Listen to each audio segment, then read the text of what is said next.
जय हिंद दोस्तों। आप सभी का हमारे यूट्यूब चैनल पर स्वागत है।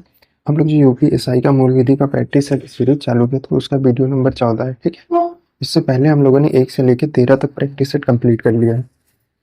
आप लोग नहीं देखा है तो आप जाके प्ले लिस्ट बना दी है हमने, वहां से देख सकते हैं। ठीक है, स्टार्ट करते हैं। आज का पहला क्वेश्चन देख लेते हैं। राजस्व की सबसे छोटी इकाई इकाई है पूछ रहा है। ठीक है, तो राजस्व की सबसे छोटी जो इकाई होती है वो गाँव होती है। Option number C, option number C जो होगा इसका राइट आंसर हो जाएगा। ठीक, अब जो गांव की राजस्व होती है उसका जो निर्धारण करता है, कौन करता है? वह करता है कलेक्टर अधिकारी जो होता है, कलेक्टर होता है, वह इसका निर्धारण करता है। ठीक है, अब जैसे गांव से जो हमको टैक्स आता है, वहाँ पे कौन कौन सी इकाइयाँ होती हैं जहाँ से टैक्स आता है, तो वह उसका निर्धारण कलेक्टर करता है और इसको वही विभाजित करेगा। जैसे नदी के अंतर्गत आने वाले जो क्षेत्र होते हैं, ठीक, और फिर अनियमित खेती वाले क्षेत्र होते हैं जिसका भू राजस्व पूर्णतः अंशतः कर मुक्त किया गया होता है, इन सब का जो निर्धारण करता है ना वो कलेक्टर करता है। ठीक है, आगे बढ़ते हैं, अगला क्वेश्चन देखते हैं। हित प्रतिनिधित्व का सिद्धांत जनहित याचिका में लागू होता है।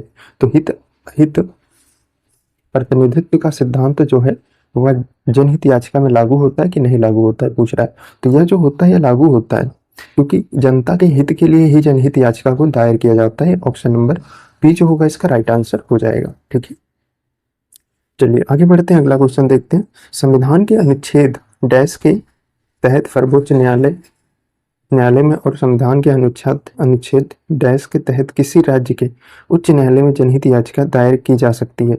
तो किस अनुच्छेद के तहत इनकी जनहित याचिका दायर की जा सकती है पूछ रहा है ना। तो देखो, जो सर्वोच्च न्यायालय होता है, एक मिनट रुकेगा, संविधान के अनुच्छेद के तहत डैश के तहत सर्वोच्च न्यायालय और संविधान के अनुच्छेद के तहत किसी राज्य के उच्च न्यायालय, तो जो राज्य में दायर किया जाता है वह 226 के तहत, और जो सर्वोच्च न्यायालय में जारी होगा वह अनुच्छेद 32 के तहत इसको जारी किया जाता है। ठीक है, तो सबसे पहले सर्वोच्च न्यायालय का जो होगा वह अनुच्छेद 32 और उच्चतम न्यायालय का जो होगा वह 226 के तहत जनहित याचिका दायर की जा सकती है। ऑप्शन नंबर बी जो होगा इसका राइट आंसर हो जाएगा। ठीक है, आगे बढ़ते हैं। साइबर अपराध में दंड का प्रावधान किस विधि के अंतर्गत किया गया है पूछ रहा है। तो जो साइबर अपराध में दंड प्रक्रिया होती है वह किस विधि के द्वारा किया गया है? तो यह किया गया सूचना प्रौद्योगिकी अधिनियम के तहत किया गया है। ठीक है, तो यह सूचना प्रौद्योगिकी अधिनियम जो आई थी यह कब लाया गया था? तो यह 2000 सूचना प्रौद्योगिकी अधिनियम 2000 में लाया गया था। ठीक है, ये क्वेश्चन हम लोगों ने ऊपर भी कवर किया है, आप लोग को याद होगा शायद। ऑप्शन नंबर ए जो होगा इसका राइट आंसर हो जाएगा। ठीक, आगे बढ़ते हैं। सूचना तकनीकी अधिनियम, ये देखो यहाँ पे पूछ ही लिया है ना कि धारा 66 एफ के अंतर्गत साइबर आतंकवाद के कृत्यों के अपराध के लिए दंड क्या है? तो इसके लिए दंड का प्रावधान क्या किया गया है? तो इसके लिए उम्र कैद का प्रावधान किया गया है। ऑप्शन नंबर बी जो होगा इसका राइट आंसर हो जाएगा। ऑप्शन नंबर बी जो है इसका राइट आंसर हो जाएगा। ठीक, आगे बढ़ते हैं, अगला क्वेश्चन देखते हैं हम लोग। अंकीय चिन्हक प्रमाण पत्र के निलंबन का उल्लेख किस धारा में उल्लेखित है पूछ रहा है। तो किस धारा में इसका उल्लेख किया गया है? तो यह किया गया है धारा 37 में इसका प्रावधान किया गया है। ऑप्शन नंबर डी जो होगा इसका राइट आंसर हो जाएगा। ठीक है, आगे बढ़ते हैं। सूचना प्रौद्योगिकी अधिनियम, तो यह सूचना प्रौद्योगिकी अधिनियम जो था 2000 में आया था। ठीक है, इसको याद रखना आप लोग, ये मिलान के लिए पूछ सकता है ऐसे क्वेश्चन बना के। ठीक है, 2000 में समुचित प्रकार से असाय है, तो इससे क्या असाय है पूछ रहा है। ठीक है, तो इसका जो राइट आंसर हो जाएगा वह हो जाएगा आपका ऑप्शन नंबर सी, अर्थात उपयुक्त दोनों जो दिया है वो सही है। संविधान की 7वीं अनुसूची की सूची में 2 में प्रगणित है। ठीक है, और संविधान की 7वीं अनुसूची की सूची 3 के अधीन किसी राज्य विधि से संबंधित है। तो इसका दोनों जो ऑप्शन दिया हुआ है राइट आंसर हो जाएगा। ठीक है, आगे बढ़ते हैं, अगला क्वेश्चन देख लेते हैं हम लोग। क्या बेटा, भारतीय संविधान के अनुच्छेद 22 अर्थात 4 से 7 के अंतर्गत निरुद्ध किए गए व्यक्ति को क्या संरक्षण प्रदान किया गया है? तो अनुच्छेद 22 के तहत उसको क्या संरक्षण प्रदान किया गया है? तो उसको सलाहकार बोर्ड द्वारा पुनर्विलोकन के लिए, ऑप्शन बी दे रहा है गिरफ्तारी के कारण जानने एवं अभ्यावेदन प्रस्तुत करने का अधिकार, और सलाहकार बोर्ड की प्रक्रिया क्या,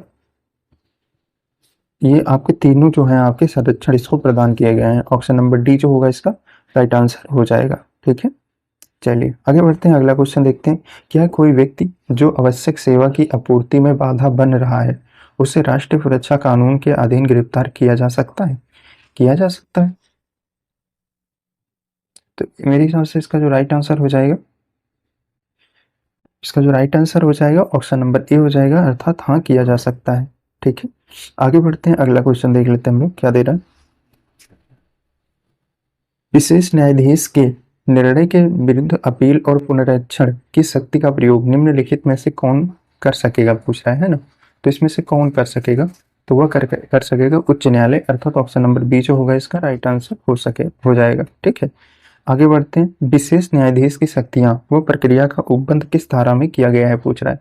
तो इसका जो उपबंध किया गया है वह आपका धारा 5 में किया गया है, ऑप्शन नंबर सी जो होगा इसका राइट आंसर हो जाएगा। ठीक है,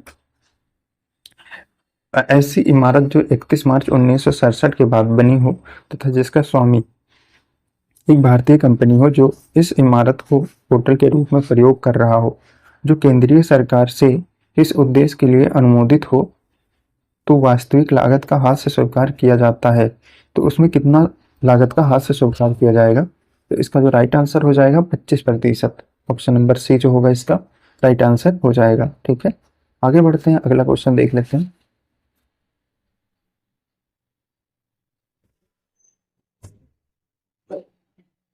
अगला क्वेश्चन दे रहा है, मकान संपत्ति के आय शीर्ष में कर का आधार होता है। तो इसका जो राइट आंसर हो जाएगा ऑप्शन नंबर सी। तो इसमें वार्षिक मूल्य पर जो होता है वह संपत्ति के आय का शीर्षक कर के आधार में आएगा, ऑप्शन नंबर सी जो होगा इसका राइट आंसर हो जाएगा। जन सूचना का अधिकार संविधान के किस अनुच्छेद में शामिल है, पूछ रहा है। तो जन सूचना का जो अधिकार होता है या किस अनुच्छेद में इसको शामिल किया गया है, तो अनुच्छेद 19A मापना 19(1) क्लॉज ए में इसको शामिल किया गया, ऑप्शन नंबर ए जो होगा इसका राइट आंसर हो जाएगा। केंद्रीय सूचना आयोग का गठन सूचना का अधिकार अधिनियम 2005 के किस धारा के अंतर्गत होता है। तो जो केंद्रीय सूचना आयोग का गठन हुआ है, सूचना के किस धारा के अंतर्गत किया जाता है, तो यह जो है आपका धारा 12 के अंतर्गत इसका प्रावधान किया गया है, ऑप्शन नंबर बी जो होगा इसका राइट आंसर हो जाएगा। ठीक, सूचना का अधिकार कब लागू हुआ था, तो सूचना का जो अधिकार है तो यह लागू कब किया गया है, तो यह आपका लागू हुआ था 12 अक्टूबर 2005 को, ऑप्शन नंबर ए जो होगा इसका राइट आंसर हो जाएगा। ठीक, 1992 में स्थापित महिलाओं के हितों की सुरक्षा और प्रचार के जनादेश के साथ एक संवैधानिक निकाय और भारत का एक शीर्ष राष्ट्रीय स्तर का संगठन है। तो यह जो है आपका ऑप्शन नंबर डी है, महिलाओं के लिए राष्ट्रीय आयोग, ऑप्शन नंबर डी जो होगा इसका राइट आंसर हो जाएगा। ठीक है, आगे बढ़ते हैं। मानव अधिकार संरक्षण अधिनियम में कठिनाइयों को दूर करने के लिए बने नियम या उपबंधों के संबंध में किस आदेश को यथाशीघ्र किसके समक्ष रखा जाएगा, तो यह जो है आपका संसद के प्रत्येक सदन के समक्ष रखा जाएगा, ऑप्शन नंबर सी जो होगा इसका राइट आंसर हो जाएगा। ठीक है, चलिए आगे बढ़ते हैं। राष्ट्रीय मानव अधिकार आयोग के समक्ष व्यक्तियों द्वारा किए गए कथन को डांट कहा जाता है, तो क्या कहा जाता है, तो इसका जो राइट आंसर हो जाएगा सिविल या दंडिक कार्यवाही का आधार नहीं बनाया जा सकेगा, ऑप्शन नंबर बी जो होगा इसका राइट आंसर हो जाएगा। ठीक है, आगे बढ़ते हैं। राष्ट्रीय अनुसूचित जाति आयोग की परिभाषा अधिनियम की धारा 2 क्लॉज आई में दी गई है। इसके अनुसार राष्ट्रीय अनुसूचित जाति आयोग से अभिप्राय है, तो यह किससे अभिप्राय है इसका, तो पूछ रहा है संविधान के अनुच्छेद 338 में दिए गए आयोग से इसका अभिप्राय है, ऑप्शन नंबर बी जो होगा इसका राइट आंसर हो जाएगा। निम्न में से किसमें अनुज्ञप्ति लेना आवश्यक नहीं है, पूछ रहा है। तो किसमें इसका अनुज्ञप्ति लेना आवश्यक नहीं है, तो मोर पंखों से बनी वस्तुओं और ऐसी वस्तुओं का विनिर्माण व्यवहार को, ऑप्शन बी है किसी भोजनालय में मांस पकाना या परोसना, ऑप्शन सी दे रहा है सांप के विष को निकालना, ऑप्शन डी दे रहा है उपयुक्त सभी। तो इसमें से देखो जो अनुज्ञप्ति लेना आवश्यक नहीं है, तो मोर पंख से बनी वस्तुओं की अनुज्ञप्ति लेने की आवश्यकता नहीं होती है। ठीक है, बाकी दोनों चीजों की अनुज्ञप्ति लेने की आवश्यकता होती है, ऑप्शन नंबर ए जो होगा इसका राइट आंसर हो जाएगा। ठीक है, आगे बढ़ते हैं। वन्यजीव हित राष्ट्रीय बोर्ड में संसद के कितने सदस्य होते हैं, पूछ रहा है। तो इसके तो 3 सदस्य होते हैं, राष्ट्रीय वन्यजीव बोर्ड में संसद के 3 सदस्य इसमें होते हैं, ऑप्शन नंबर ए जो होगा इसका राइट आंसर हो जाएगा। ठीक है, आगे बढ़ते हैं। भारतीय संविधान के अंतर्गत किस अनुच्छेद में वर्णित है कि राज्य सरकार पर्यावरण की सुरक्षा और सुधार सुनिश्चित करे तथा आदेश के माफ करना तथा देश के वनों तथा वन्य जीव की रक्षा करे। तो यह किस अनुच्छेद में इसका वर्णन किया गया है? तो यह किया गया आपका 48A में किया गया है। ऑप्शन नंबर डी जो होगा इसका राइट आंसर हो जाएगा। ठीक है। और राष्ट्रीय हरित अधिकरण की स्थापना किस सन में की गई थी पूछ रहा है। तो राष्ट्रीय प्राधिकरण की स्थापना एनजीटी की स्थापना किस वर्ष करी गई थी पूछ रहा है। तो इसका जो राइट आंसर हो जाएगा वो होगा 2010 में इसकी स्थापना की गई थी। ऑप्शन नंबर बी जो होगा इसका राइट आंसर हो जाएगा। ठीक। यातायात सुरक्षा के दृष्टिकोण से बनाए गए निशान कितने प्रकार के होते हैं? तो यह जो होते हैं या कितने प्रकार के होते हैं पूछ रहा है। तो इसका जो राइट आंसर हो जाएगा वह हो जाएगा आपका 3 प्रकार के होते हैं। ऑप्शन नंबर सी जो होगा इसका राइट आंसर हो जाएगा। ठीक है। आगे बढ़ते हैं। मृत्यु या अस्थायी विकलांगता के मामले में मुआवजे की दावा करने का अधिकार मोटर वाहन अधिनियम 1988 की डाट के तहत आता है। तो किस धारा के अंतर्गत इसका प्रावधान किया गया पूछ रहे हैं। तो धारा 141 के अंतर्गत इसका प्रावधान किया गया है। ठीक है। आगे बढ़ते हैं। मोटर वाहन अधिनियम 1988 के अंतर्गत लाइसेंस की आवश्यकता से संबंधित प्रावधान किया गया है। तो किस अनुच्छेद में किया गया है? तो धारा 3 में इसका प्रावधान किया गया है। ऑप्शन नंबर सी जो होगा इसका राइट आंसर हो जाएगा। ठीक है।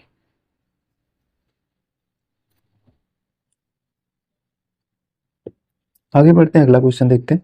अनुसूचित जाति अनुसूचित जनजाति अधिनियम 1989 के अंतर्गत पश्चातवर्ती दोष सिद्ध के लिए दंड का प्रावधान किया गया है।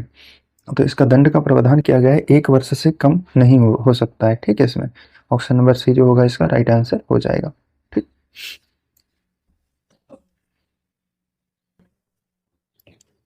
आगे बढ़ते हैं।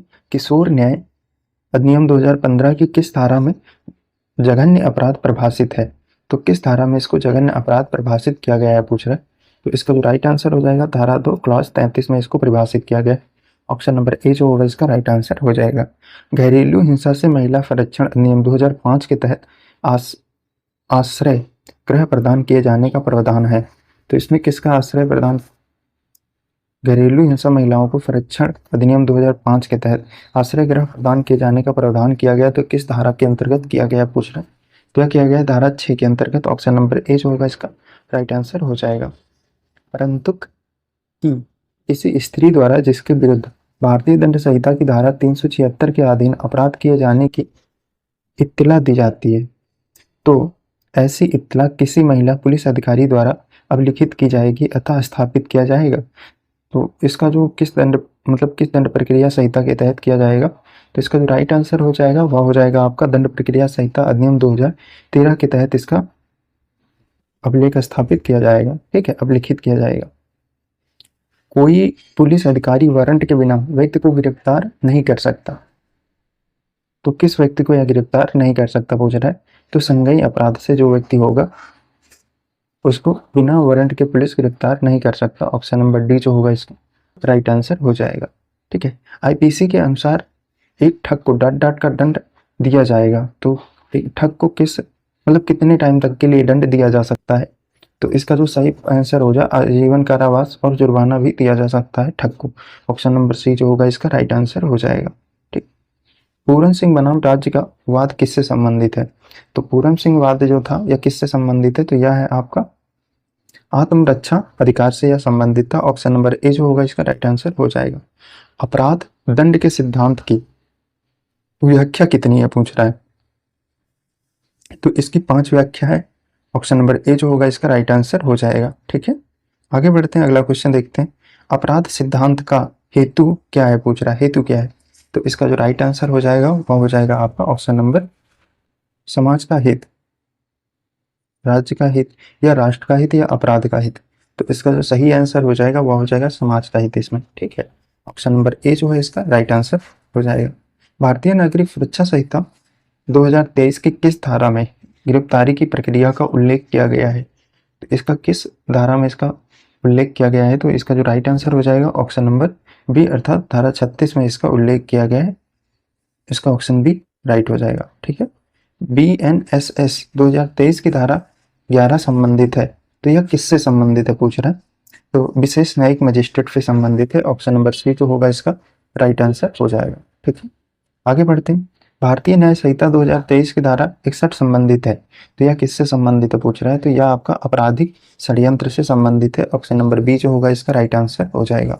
भारतीय न्याय संहिता 2023 में विधि विरुद्ध जमाव परिभाषित है, तो यह किस धारा में परिभाषित किया गया है, तो धारा 189 में इसको परिभाषित किया गया है। ऑप्शन नंबर बी जो होगा इसका राइट आंसर हो जाएगा। ठीक है, यह वीडियो यही समाप्त होती है। हम लोग जल्दी मिलेंगे नेक्स्ट वीडियो में, तब तक के लिए जय हिंद।